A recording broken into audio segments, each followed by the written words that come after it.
Bulletin का आगाज करेंगे। सबसे पहले आपको बताएंगे डॉलर आउट ऑफ कंट्रोल। एक ही दिन में इंटरबैंक में डॉलर 18 रुपए 89 पैसे महंगा हो चुका। इंटरबैंक में डॉलर मुल्क की तारीख की बुलंद तरीन सतह पर पहुंच गया। इंटरबैंक में डॉलर 266 रुपए 11 पैसे से बढ़कर 285 रुपए पर पहुंच गया। 3 कारोबारी रोज में डॉलर 25 रुपए महंगा हो चुका। माहिरीन के मुताबिक IMF प्रोग्राम की बहाली में ताखीर पर रुपए पर प्रेशर बढ़ चुका है। Dollar out of control. एक ही दिन में इंटरबैंक में डॉलर 18 रुपए 89 पैसे महंगा हो गया। इंटरबैंक में डॉलर मुल्क की तारीख की बुलंद तरीन सतह पर पहुंच गया।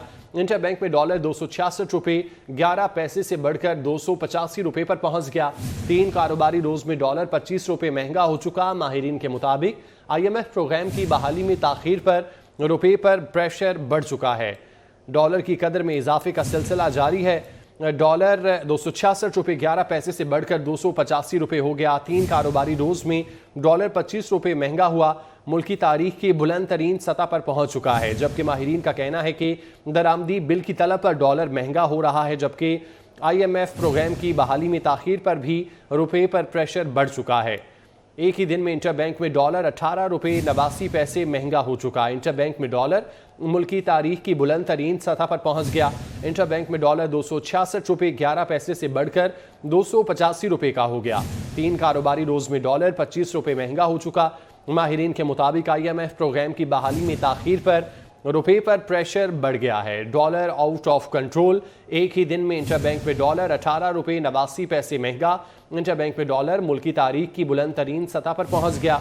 इंटरबैंक में डॉलर 266 रुपए 11 पैसे से बढ़कर 285 रुपए पर पहुंच गया। जबकि 3 कारोबारी रोज में डॉलर 25 रुपए महंगा हो चुका।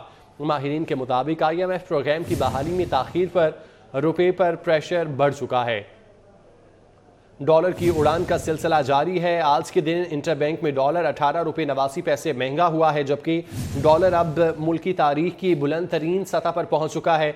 डॉलर का रेट 266 रुपए 11 पैसे था और 3 कारोबारी रोज में 25 रुपए डॉलर महंगा हुआ और 285 पर पहुंच गया। माहिरीन का कहना है कि IMF प्रोग्राम की बहाली में ताखीर पर प्रेशर बढ़ा है, जिसकी वजह से डॉलर की कदर में इजाफा हुआ है। जबकि माहिरीन ने दरामदी बिल की तलब पर डॉलर महंगा होने का ये वजूहात बताई हैं। एक ही दिन में इंटरबैंक में डॉलर 18 रुपए 89 पैसे महंगा हुआ है। इंटरबैंक में डॉलर मुल्क की तारीख की बुलंद तरीन सतह पर पहुंच गया।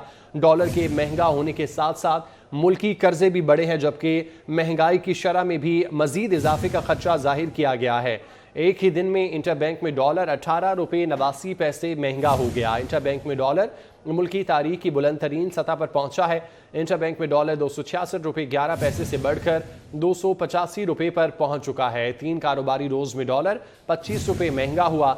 माहिरीन के मुताबिक IMF प्रोग्राम की बहाली में ताखीर पर रुपए पर प्रेशर बढ़ा है। जबकि डॉलर की कदर में इजाफे के बाद महंगाई की शरह में भी इजाफा देखा जाएगा। जबकि मुल्की कर्जे भी अब बढ़ गए हैं। Dollar out of control. एक ही दिन में इंटरबैंक में डॉलर 18 रुपए 89 पैसे महंगा हो गया। इंटरबैंक में डॉलर मुल्क की तारीख की बुलंद तरीन सतह पर पहुंच गया।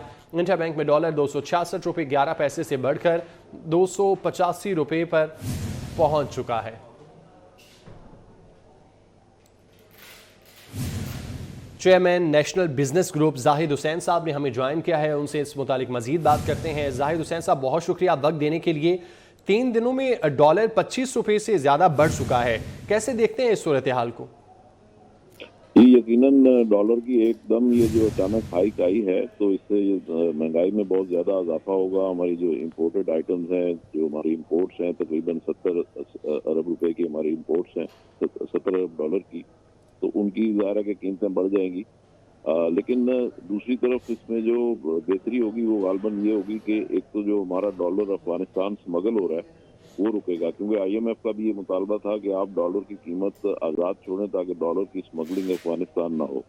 तो एक तो उसमें गालबन कुछ बेहतरी आएगी। दूसरी ये कि इसमें फॉरेन रेमिटेंस भी हमारी जो है इस वक्त कोई 30 अरब डॉलर पिछले साल थी, तो उसमें भी ये डॉलर की कीमत बढ़ने से इजाफा होना मुतवक्को है। इसी तरीके से हमारी जो एक्सपोर्टर्स को जो सबसे इम्पोर्टेंट बात है कि अभी परसों जो इन्होंने एक्सपोर्टर्स के लिए बिजली और गैस की सब्सिडी खत्म की है, तो एक्सपोर्ट्स में हमारी खातरख्वाह डिप आने का एक इम्कान था। तो इस तरह डॉलर का रेट बढ़ने से वो एक्सपोर्टर्स को भी रिलीफ मिलेगा और हमारी एक्सपोर्ट्स में भी जो एक डिप आनी थी वो नहीं आएगी, बल्कि मैं समझता हूँ कदरे कुछ इजाफा ही होगा। इसी तरीके से फिर हमारी कस्टम ड्यूटी में भी इजाफा होगा। तो ये जो एक महंगाई की लहर आएगी तो गरीब आदमी को जो कस्टम ड्यूटी से हमें इजाफा होगा उसके जरिए हम बेनजीर इनकम सपोर्ट प्रोग्राम के जरिए उनको हम सब्सिडाइज कर सकते हैं या उनको हम सहूलत दे सकते हैं। तो ओवरऑल ये एक मिली जुली बात है। महंगाई में यकीनन इजाफा होगा, बिजली के भी आज रेट बढ़ गए हैं और मजीद भी इजाफा होगा, पेट्रोलियम प्राइसेस भी इसकी वजह से मजीद बढ़ेंगी और एक महंगाई की लहर जो है अभी इस वक्त हम तकरीबन कोई 27% पे चल रहे थे इन्फ्लेशन का जो रेट था हमारा, और हम समझ रहे थे कि ये 35% पे जाएगा। और मैं समझता हूँ कि अब शायद ये जो डॉलर की इतनी बड़ी हाइक आई है तो इसमें 35% से भी हमें आगे जाने को देखना चाहिए। इसी तरीके से आज इन्होंने मॉनेटरी पॉलिसी का भी ऐलान करना है, तो उसमें भी हम देख रहे हैं कि 2 से 3% का इजाफा होना मुतवक्को है। तो ये एक नेक्स्ट लेवल पे महंगाई हमारी जा रही है और इसमें यकीनन हमारे लिए, अवाम के लिए, गरीब अवाम के लिए और अच्छे खासे जो लोग हैं उनके लिए भी अपने आप को मेंटेन करना ये खासा दुश्वार होगा। लेकिन ये एक इनकलाब है, एक मुआशी इनकलाब है। अब इसमें देखते हैं कि इस मुआशी इनकलाब में कौन बचता है और कौन खत्म होता है। ये वाकई एक पाकिस्तान के लिए एक बड़ी डिफिकल्ट सिचुएशन है। अच्छा जाहिद साहब, जिस तरह की सूरत हाल है, डॉलर की कीमत में कहाँ तक इजाफा हो सकता है? देखिए, मैं तो ये समझता हूँ, मैंने पहले भी कहा था कि डॉलर 300 रुपए पे जाएगा। ये तकरीबन को 1-1.5 महीना पहले मैंने कहा था और आज मैं ये समझ रहा हूँ कि डॉलर जो है ये अगले 1 महीने में 325 रुपए पे भी जा सकता है। आज भी अगर हम ये तो बात कर रहे हैं ना हम इंटर बैंक की, तो ओपन मार्केट में अब आप देखेंगे कि ये कल परसों में इसका तकरीबन 15-20 रुपए ओपन मार्केट में इजाफा हो जाएगा। फिर इसमें एक हवाला मार्केट होती है, ग्रे मार्केट भी उसको कहते हैं, जिसमें गवर्नमेंट ने कहा है कि अभी आप अपनी इम्पोर्ट्स जो हैं उसके लिए फाइनेंस खुद अरेंज करें, तो वो ज़ाहिर हवाले के जरिए होती हैं। तो वो आज भी उसका रेट जो है, बल्कि कल तक उसका रेट जो था वो कोई 295 रुपए चल रहा था, तो अब उसमें भी 20 रुपए इजाफा हो जाएगा, तो ये तकरीबन को 315 पे हवाला रेट चला जाएगा। तो ये चीज़ें जो है मैं समझ रहा हूँ कि अगले 15-20 दिन में, 1 महीने में ये 325 पे इंटर बैंक टच करेगा, जिस तरीके से इस वक्त सिचुएशन जा रही है। ठीक है, बहुत शुक्रिया जाहिद हुसैन साहब, आप हमें इस मुतालिक अपना तज्जिया दे रहे थे। इस मुतालिक मज़ीद तफसीलात अशरफ खान से जान लेते हैं। अशरफ बताइएगा, डॉलर की कदर में 3 दिनों में 25 रुपये तक इजाफा हो चुका है। जी, यहाँ पे बहुत बड़ा कंसर्न है। माशी माहिरीन कह रहे हैं कि IMF प्रोग्राम की बहाली में ताखीर हो रही है, जिससे ज़र मुबादले के ज़खायर के कंसर्न देखे जा रहे हैं। उससे रुपए पर शदीद दबाव है। आज इंटर बैंक में रुपए के मुकाबले अमरीकी डॉलर ने तमाम रिकॉर्ड तोड़ दिए। आज एक ही दिन में अमरीकी डॉलर जो इंटर बैंक में 18 रुपए 89 पैसे महंगा हुआ है। इंटर बैंक में अमरीकी डॉलर 280 रुपए की जो पिछली बुलंद सतह थी उसको भी ब्रेक कर दिए और 285 रुपए की नई बुलंद तरीन सतह पे ट्रेड कर रहा है।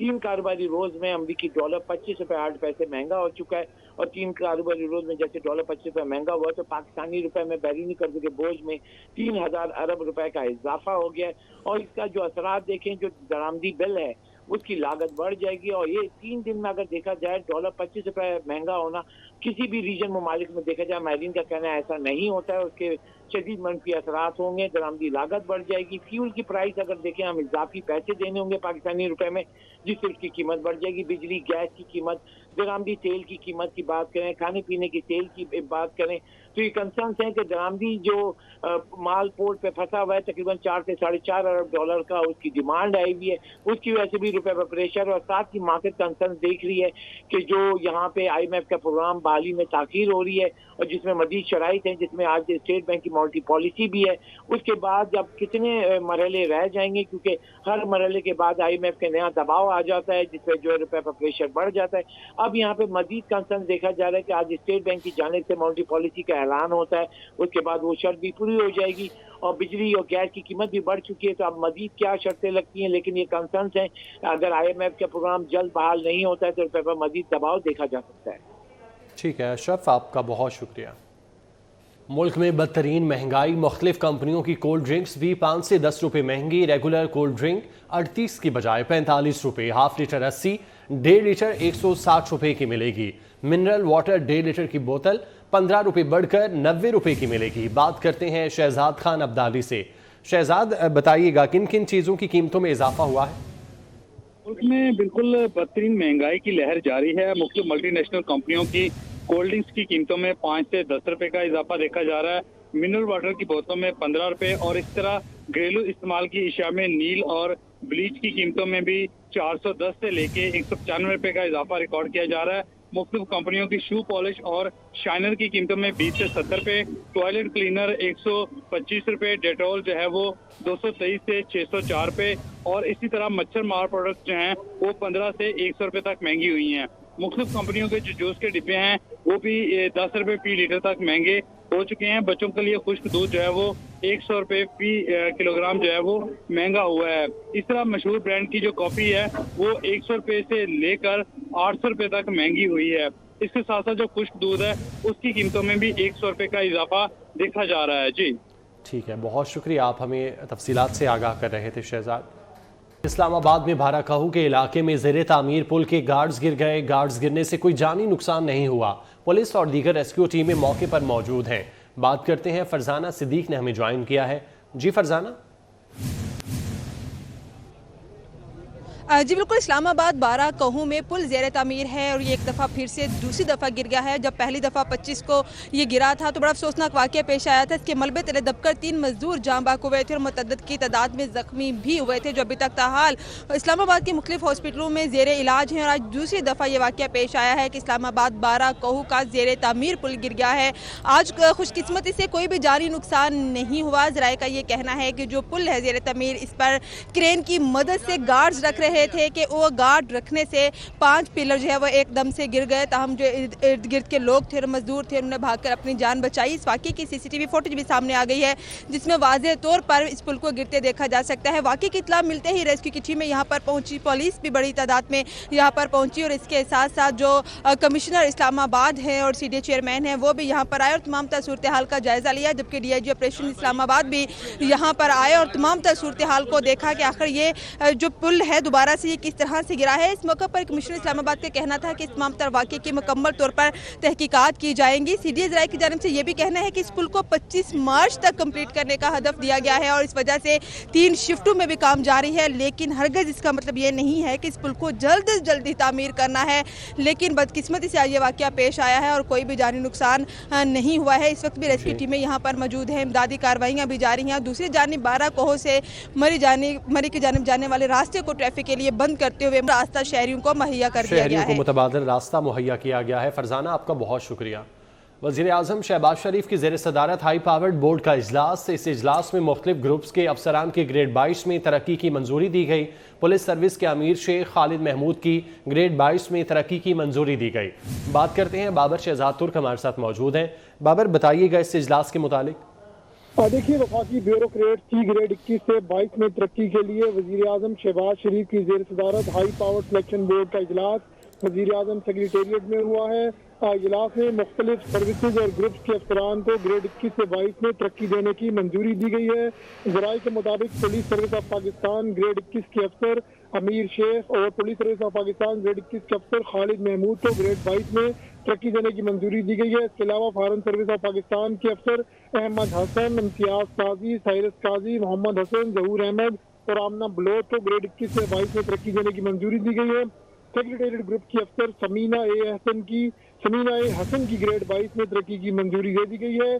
कुछ अफसरान की तरक्की जो है अभी पेंडिंग है। ज़राए के मुताबिक इजलास का कुछ हिस्सा अभी बाकी होना है क्योंकि वफाकी काबीना के इजलास का वक्त आन पहुंचा था, लिहाजा इजलास जो है वो ज़राए के मुताबिक अधूरा छोड़ा गया है और कुछ ही देर में आज या कल जो है वो इजलास का बाकी हिस्सा होगा और मजीद अफसरान की तरक्की की मंजूरी भी दी जाएगी, जिसके बाद एस्टेब्लिशमेंट डिवीजन बाज़ाब्ता तौर पर इन तरक्कियों के नोटिफिकेशन जारी करेगी। जी ठीक है, मजीद अफसरान की तरक्की के नोटिफिकेशन भी जारी किए जाएंगे। बहुत शुक्रिया आपका बाबर। गुजरात एजेंट माफिया के हत्थे चढ़ जाने वाले 35 साला नदीम की शनाख्त हो गई। लीबिया कश्ती हादसे में जांबाक होने वाला नदीम हरियावाला का रिहायशी है। 24 न्यूज़ की टीम इस वक्त नदीम के घर मौजूद है। राना शहजाद हमारे साथ हैं, उनसे बात करते हैं। शहजाद, बताइएगा लवाहिकीन का क्या कहना है? जी बिल्कुल, इस वक्त मैं गुजरात के नवाही इलाका हरियावाला में मौजूद हूँ, जहाँ का 35 साला नदीम जो कि 3 बच्चों का बाप है, उसके जो बड़े बच्चे की एज है वो तकरीबन 10 साल है और उसके छोटे की एज जो है वो 7 साल और उससे छोटे की जो है वो 4 साल जो है वो बताई जा रही है। और यहाँ पर जो लवाहिकीन है वो शदीद परेशान है। उनका ये कहना था कि एजेंट माफिया के हत्थे चढ़ने वाला नदीम जो है वो लिबिया कश्ती हादसा में ज़िंदगी की बाजी हार गया, क्योंकि नदीम जो है वो पाकिस्तान में मेहनत मजदूरी कर रहा था और एजेंट ने झांसा दिया कि आप जो है वो इटली जाकर जो है वो ज़्यादा पैसे कमाओगे, और लेकिन यहाँ पर जो है वो उसके लवाहिकीन इस बात से परेशान है कि एजेंट ने जो है वो पैसे भी ले लिए और हमारा बेटा भी जो है वो इस दुनिया से चला गया। उसका भाई जो है वो मेरे साथ मौजूद है, उनसे इस हवाले से जानते हैं। मुझे बताइएगा कि ये वाक़या कैसे पेश और कब जो है वो नदीम यहाँ से गया था? 13 तरीक को नदीम घर चू गया। मनु सानू भी नहीं पता लगा, सानू इन्ना ही पता कि इन्हें बाहर चला। उन्हें आख्या तुहानू बाई एयर लेबिया बाई एयर खड़ा दे, अगू तुहानू वड्डी बोर्ड च खड़ा दे, तुहानू वड्डी बोर्ड च खड़ा दे, ओ तू अगू तक छोटी बोर्ड च। उन्हें हलफ ले ने छोटी बोर्ड च उन्होंने आख्या कोई तेनू कुछ नहीं होंदा, असीं अगे भी खड़ने आ। जंड ने आसरा उन्होंने आख्या, उन्होंने बहा छड़िया ने।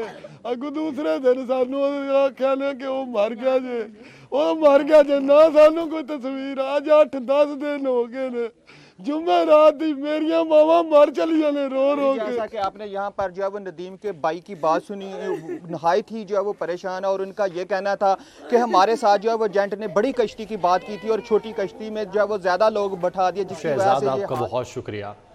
लाहौर में लोडर रिक्शे पर मिनी पेट्रोल पंप से शहरियों के सर पर मौत का खतरा मंडलाने लगा। शहरी खुलेआम 1000 लीटर पेट्रोल की टैंकी लोडर रिक्शे पर रखकर ले जाने लगे। बात करते हैं मायदा वहीद से। जी मायदा। टाउन में इस वक्त मैं मौजूद हूँ और यहाँ पर सबसे मेन चीज एक जो देखने में नजर आ रही है, हमारी इंतजामिया पे इस टाइम खुले आम यहाँ पर चपेट मारी जा रही है। मैं आपको दिखाती जाऊँ, यहाँ पर एक मिनी पेट्रोल पंप आप देख सकते हैं। अब आपको यहाँ कहीं भी पेट्रोल पंप पर जाने की जरूरत नहीं है, आपको किसी भी लंबी लाइनों में लगने की जरूरत नहीं है। आपको यहाँ पर आपके घर बैठे जो है वो पेट्रोल दस्तयाब होगा और बाकायदा आपके ना तो बाहर जाने के चार्जेस लगेंगे और ना ही आपको जो है किसी किस्म का कोई खर्चा भरना पड़ेगा। ये आप मेरे अकब में देख सकते हैं, मेरे कैमरामैन वसीम निसार आपको दिखाएंगे। ये इतनी खतरनाक चीज है इस टाइम जो एक लोडर में इन्होंने पूरा पेट्रोल पंप का सिस्टम बनाया हुआ है। 1000 लीटर की टैंकी है जो कम से कम इस टाइम हाफ है। बैटरीज लगाई हुई है, यहाँ पे पेट्रोल पंप लगाया हुआ है। यहाँ पर इन्होंने, मुझे बताएं, इतना बड़ा रिस्क लेकर आप एक रोड पर जा रहे हैं, क्या कहना चाहेंगे? हम तो मुलाजमत करते हैं। आपका रिक्शा है, आपको जरा भी खतरा नहीं आता कि आप इतना बड़ा लोडर लेकर जा रहे हैं? खतरा तो होता है लेकिन एहतियात से आते हैं थोड़े। इसमें क्या एहतियात है? खुदा ना ख्वास्ता बैटरियां लगी हुई हैं, कोई हादसा पेश आ जाता है, कौन जिम्मेदार है उसका? इसके जिम्मेदार तो हम मुलाजिम ही होंगे। फिर कितने अरसे से काम कर रहे हैं आप? हो गए 10-12 दिन।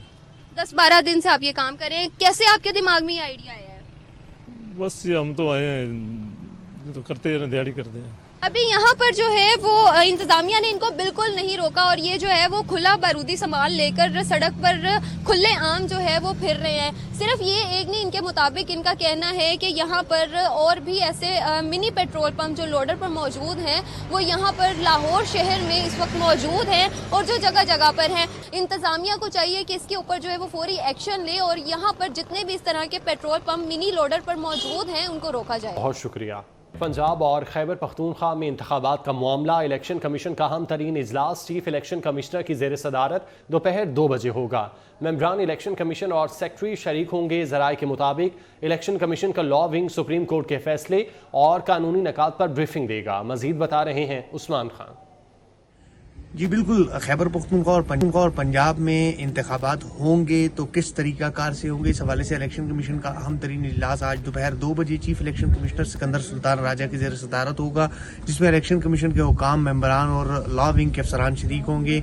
गुज़िश्ता रोज जो सुप्रीम कोर्ट से फैसला आया था उसके बाद सुप्रीम कोर्ट ने ये हुक्म दिया था इलेक्शन कमीशन को कि वो ईवान सदर और गवर्नर से मुशावरत करे और दोनों सूबों में जो है इलेक्शन की तारीख दे और इस हवाले से वो जो तारीख देंगे उस पर अमल दरामद करे। इस हवाले से इलेक्शन कमीशन का इजलास होगा जिसमें कानूनी माहिरीन भी शरीक होंगे और इजलास में इलेक्शन कमीशन, चूंकि गुज़िश्ता रोज भी उन्होंने इजलास किया था और उसमें यह फैसला किया था कि इलेक्शन कमीशन गवर्नर और ईवान सदर से मुशावरत करेगा। इस हवाले से आज जो लॉ विंग के अफसरान हैं वो तमाम तर कानूनी नुकात पर, क्योंकि सुप्रीम कोर्ट का तफसीली जो फैसला था वो लेट जारी हुआ था, तो उसके फैसले का नुकात का जायजा लेने के बाद लॉ विंग के अफसरान आला हुकाम को ब्रीफिंग देंगे। उसके बाद इलेक्शन कमीशन ईवान सदर से और गवर्नर से मुशावरत शुरू करेगा और उनसे तारीख लेकर आइंदा जो आम इंतखाबात होंगे खैबर पख्तूनख्वा और पंजाब असम्बली की, उसकी तैयारियों के लिए काम शुरू कर देगा। इलेक्शन कमीशन का ये मौक़िफ़ है कि तमाम तर इदारे उनसे मुआवनत करें। इस हवाले से उन्होंने सिक्योरिटी एहलकारों को भी सिक्योरिटी के लिए, बहुत शुक्रिया। आम इंतखाबात की तैयारियां। इलेक्शन कमीशन ने ज़िले इंतजामिया से DROs और AROs की फहरिस्तें मांग ली। इलेक्शन कमीशन ने सूबाई इलेक्शन कमिश्नर को मरासला इरसाल कर दिया। इलेक्शन कमीशन ने आइंदा हफ्ते मास्टर ट्रेनर्स की ट्रेनिंग का फैसला भी कर लिया है। आम इंतखाबात की तैयारियों के हवाले से इलेक्शन कमीशन ने ज़िले इंतजामिया से DROs और AROs की फहरिस्त मांग ली है। न्यूज़ स्टूडियो से फिल वक्त इतना ही। बाखबर रहने के लिए आप देखते रहिए 24 न्यूज़।